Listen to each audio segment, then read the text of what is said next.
자, 3번 8장입니다. 홍수가 끝났죠. 그래서 중요한 건 8장 1절에 하나님이 노아와 그에 함께 있는 방주에 있는 모든 들짐승과 가축을 기억하사 하나님이 바람을 땅 위에 불게 하심에 물이 줄어들었고,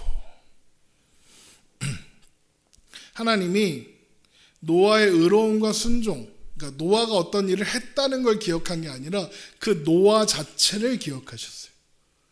이 말은 하나님이 노아와 맺으신 언약이 있는데 그 언약을 기억하셨다는 의미가 돼요. 그 언약이 뭐냐?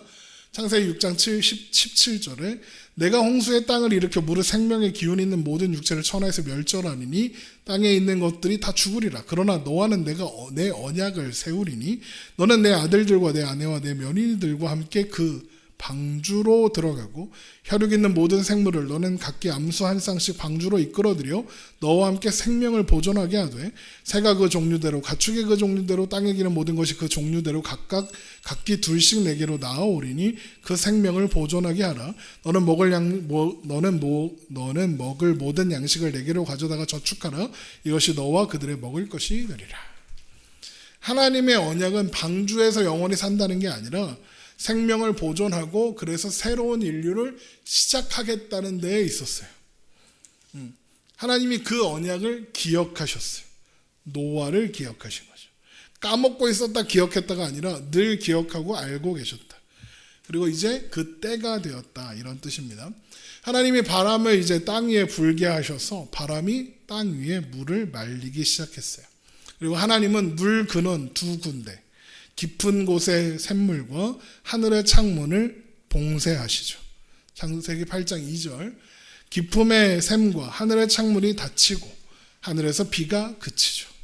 그러니까 홍수의 시작과 마침이 모두 하나님의 명령과 뜻에 의해서 통제되고 있다라고 알 수 있는 거죠.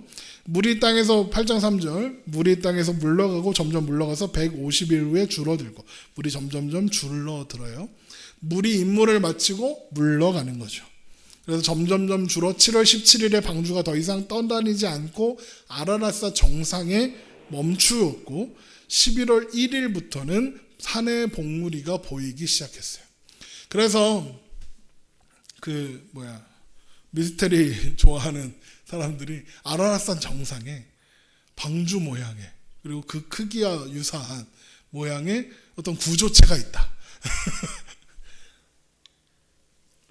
이런 이야기를 하기도 하는데 아직 이렇게 알 수는 없대요.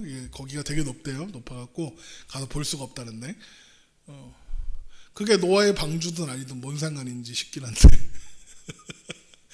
노아의 방주가 실제였다라는 걸 드러내는 것 말고는 그게 무슨 의미인가 싶은데, 아무튼 있으면 실제구나. 그게 아니어도 노아 방주는 실제로 있었던 사건이라고 우린 믿으니까, 그렇죠? 자, 산들의 봉우리가 보이기 시작한 지 40일이 지났을 때 노아는 방주에서 창문을 열고 방주를 떠날 수 있을지 확인하기 시작합니다. 창세기 8장 6절, 40일을 지나서 노아가 그 방주에 낸 창문을 열고, 이렇게 돼 있죠. 사실 생각해 보면 확인할 필요가 있을까요, 없을까요? 물이 빠졌나 안 빠졌나, 나가도 되나 안 되나 볼 필요가 있을까요, 없을까요? 없어요. 확인 안 해도 됩니다. 왜요? 노아가 확인해서 노아가 이제 때가 됐다 하고 노아가 나가기로 결정하는 게 아니기 때문에. 누가 결정하는? 하나님이 결정하시는 거죠. 창세기 8장 16절, 너는 내 아내와 내 아들들과 내 며느리들과 함께 방주에서 나와라. 하나님이 말씀하시죠. 또 17절에 너와 함께한 모든 혈육 있는 생물 곧 새와 가축과 땅에 기는 모든 것들을 다 이끌어내라. 이것들이 땅에서 생육하고 땅에서 번성하리라 하시매. 하나님이 알려주세요. 확인하고 언제 나가나 이렇게 걱정할 필요가 없다. 결국 땅의 모든 물이 거치고 이제 땅이 마릅니다. 8장 13절입니다. 601년 첫째 달 곧 그 달 초하는 날에 땅에서 물이 거친지라 노아가 방주 뚜껑을 제치고 본즉 지면에서 물이 거쳤더니 둘째 날 21의 날에 땅이 말랐더라. 그러니까 13절의 1월 1일과 14절의 2월 27일 사이의 기간은 물이 거쳤고 말랐고의 차이예요. 거쳤지만 아직 물이 남아 있고 27절에는 이제 14절에 2월 27일에는 물이 완전히 마른 거고. 창세기 8장에 따르면 홍수는 12개월 11일 동안 지속된 걸로 보여요. 여기에서 다른 한 달은 달을 기준으로 한 거예요. 음력이죠, 쉽게 말하면. 근데 음력은 1년이 354일이에요. 1년이 양력으로 하면 거기에 12개월 11일 동안 됐다고 그랬죠. 354일에 11을 더하면 356일이 된다. 딱 1년이에요. 홍수가 있었던 기간은 1년이다. 땅이 마르니까 하나님은 노아에게 방주에서 나가라고 모든 동물들을 방주에서 이끌어내라고 말씀하십니다. 그러니까 확인 안 해도 된다. 확인 안 해도 된다. 하나님이 나가라고 하시면 된다. 사람은 원래 그런데 원래 그렇다. 하나님이 그렇게 하실 거라고 해도 불안한 게 사람이다. 노아가 새로운 땅에 발을 딛고 제일 먼저 한 일은 제단을 쌓고 제사를 드리는 일이었어요. 창세기 8장 20절. 노아가 여호와께 제단을 쌓고 모든 정결한 짐승과 모든 정결한 새 중에서 제물을 취하여 번제로 제단에 드렸더니. 그러니까 노아가 제일 먼저 한 일이 제단을 쌓고 하나님 앞에 제물을 번제로 드리는 일이었다는 건 이 모든 일이 하나님이 하신 일이라는 걸 노아가 알고 있는 거예요. 그걸 고백하는 거죠. 하나님이 이 모든 일들을 이루셨고 그래서 보존하셨다라는 걸 노아가 믿는 거예요. 하나님은 이 제사를 향기로 받으셨어요. 하나님은 향기로 받으셨다. 창세기 8장 21절. 여호와께서 그 향기를 받으시고 그 중심에 이르시되 내가 다시는 사람으로 말미암아 땅을 저주하지 아니하리니 이는 사람의 마음에 계획하는 바가 어려서부터 악함이라 내가 전에 행한 것 같이 모든 생물을 다시 멸하지 아니하리니. 여기에서 하나님이 향기를 받으셨다라고 할 때 이게 히브리어 레하의 니호아흐인데 기쁘시게 하는 향기다라는 뜻이에요. 여기서 니호아흐 기쁘시게 하다라는 건 안식을 뜻하는 누하흐에서 나오는 거예요. 안식을 가져오는 향기다 이렇게 번역될 수 있어요. 그러니까 하나님이 노아의 제사를 받으시고 미래에 다시는 똑같은 일을 행하지 않겠다고 맹세하세요.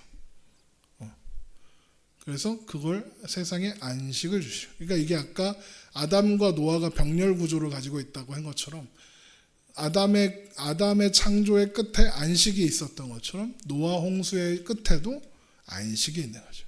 하나님의 안식이 임했다 이런 거죠. 물론 홍수가 인류를 멸망시키기는 했죠. 하지만 인간의 본성이 바뀌지는 않아요. 홍수 이후에도 사람들은 여전히 악하고 어려서부터 그 마음의 계획이 악해요. 하나님이 아시죠. 여기 창세기 8장 21절에 말씀하신 것처럼. 하지만 하나님은 새로운 시작으로 용서를 약속하시는 거죠. 그러니까 노아와 같은 홍수 심판을 하지 않겠다. 하나님은 계속해서 심판하실 정당한 이유가 있음에도 불구하고 하나님은 그렇게 행하지 않겠다고 결정하신 거예요. 벌 받아야 할 자를 벌 안 주기로 하시는 거죠. 그래서 사람은 스스로 하나님 앞에 순종하는 존재가 될 수가 없어요. 사람은 어려서부터 태어날 때부터 악하니까. 그래서 하나님은 사람의 마음에 새 언약을 하나님이 결정하시고 그 결정을 사람의 마음에 넣으셔서 그 마음에 그 맹세에 순종하는 백성들을 만들어내세요.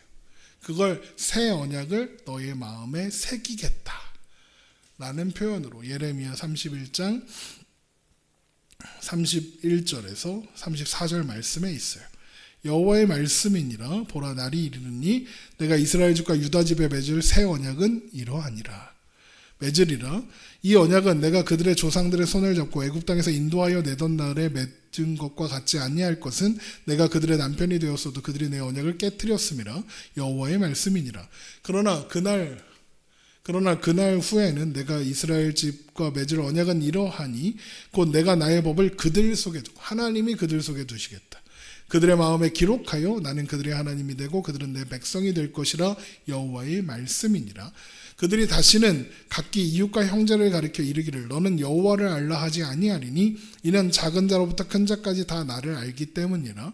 내가 그들의 악행을 사하고 다시는 그 죄를 기억하지 아니하리라. 여호와의 말씀이니라. 하나님의 약속이 하나님의 은혜와 하나님의 뜻과 하나님의 계획에 따라 이루어져 가는 거죠. 노아의 홍수 때 하나님이 결심하신 것, 결단한 것, 그것을 하나님이 직접 이루신다. 그래서 에베소 3장 16절에 그의 영광의 풍성함을 따라 그의 성령으로 말미암아 너희 속사람을 능력으로 강건하게 하시오며 믿음으로 말미암아 그리스도께서 너희 마음에 계시게 하시옵고 너희가 사랑 가운데서 뿌리 박히고 터가 굳어지게 되었다. 그 일을 최종적으로 이루신 게 예수 그리스도다라고 지금 성경이 이루어지고 있는 거죠.